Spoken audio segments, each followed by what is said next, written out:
Le Digital Cleanup Day, son action principale, c'est de pouvoir agir par des gestes qui peuvent être très simples dans le quotidien. On essaye de faire prendre conscience et ensuite d'agir. J'ai un logiciel sur mon ordinateur qui le nettoie pour le garder en vie plus longtemps, pour faire de l'espace, du stockage. C'est pour des besoins économiques aussi et pour préserver la planète, bien entendu.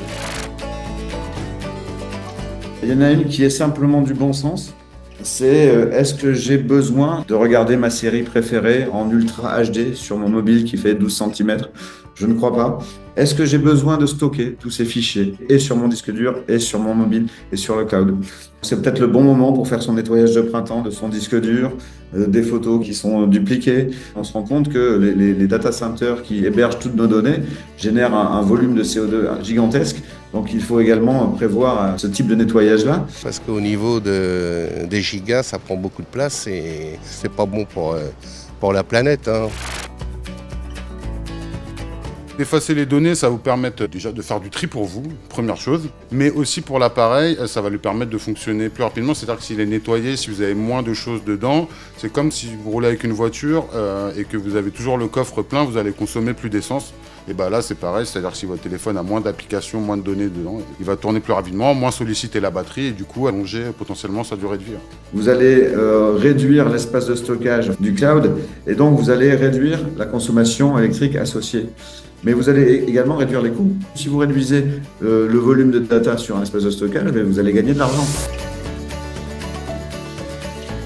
Quand votre téléphone, au départ, vous l'utilisez pendant 48 heures et que 2 ans, 3 ans après, vous devez le charger 1 à 2 fois par jour, il faut peut-être tout simplement juste changer la batterie et vous repartez pour une utilisation optimale pour de nouvelles années. Peut-être que simplement en mettant un nouveau disque dur avec une cadence de lecture plus rapide, en changeant 2 barrettes de RAM qui vont rendre le PC plus puissant, finalement, je ne rachète pas un nouvel ordinateur, mais je mets à jour le mien qui a dès lors une seconde vie et qui va pouvoir perdurer pendant quelques années encore. Alors ça, c'est une réparation de tablette de 2015, donc elle va fêter ses 10 ans cette année, mais elle correspond parfaitement à l'utilisation du client.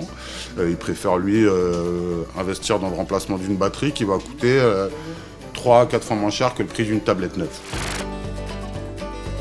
Reconditionner, c'est redonner une seconde vie. Il y a des sociétés qui vont prendre un ordinateur, par exemple, et vont pouvoir identifier si cet ordinateur peut être reconditionné pour pouvoir être revendu. Nous, on reconditionne des produits qu'on va revendre aux particuliers. Ça permet de produire moins de composants, moins de téléphones, donc préserver les ressources. Elle préserve le porte-monnaie aussi des gens, puisque pour un téléphone reconditionné, vous avez un budget qui est quand même environ 60% moins cher que sur du neuf. Et généralement, d'ailleurs, ce sont des sociétés, on va dire, de l'ESS qui vont permettre de revendre à bas prix ou à très très faible prix des ordinateurs qui vont pouvoir être utilisés par des personnes qui n'ont pas forcément les moyens de s'en acheter. Et ça, déjà, c'est un impact très très important.